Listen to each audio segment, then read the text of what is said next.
Prabowo Gibran di hampir seluruh provinsi di Indonesia. Bahkan Provinsi Jawa Tengah yang selama ini dikenal sebagai kandang banteng pun Prabowo Gibran mampu mendulang suara yang tinggi mengungguli pasangan Ganjar Mahfud.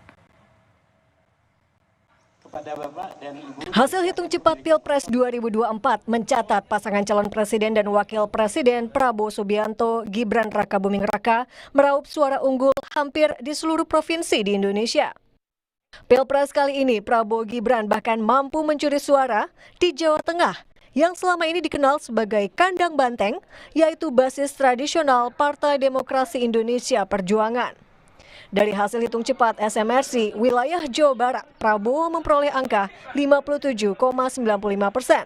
Sementara Anies berada di angka 31,89% dan Ganjar di angka 10,16%. Yang jadi sorotan adalah pasangan 02 ini mampu memimpin suara di Jawa Tengah dengan perolehan suara 51,99%, sementara Ganjar yang didukung oleh PDIP mendapatkan suara 34,84%.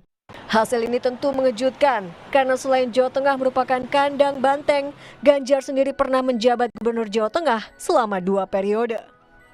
Jawa Tengah memang menjadi battleground bagi pasangan 02 dan 03, karena Gibran Rakabuming Raka adalah wali kota Solo.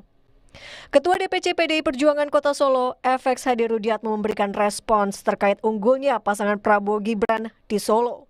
Tadi saya sampaikan bahwa koalisi di Solo ini hanya P3, Perindo dan Hanura, dan saya pun merasa bekerja untuk kegiatan awal sampai dengan mulai rekomendasi turun sampai dengan pencoblosan.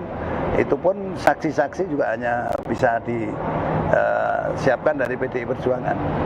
Karena partai koalisi kita mintai saksi untuk Pilpres pun banyak yang tidak siap. Selain Jawa Tengah dan Jawa Barat, keunggulan Prabowo juga ditopang oleh suara di Jawa Timur yang merupakan provinsi dengan jumlah suara terbesar kedua. Prabowo Gibran secara mencolok unggul dengan 64,84% suara, sementara Amin mendapatkan 17,21% suara dan Ganjar di angka 17,95%. Tim Liputan, Kompas TV.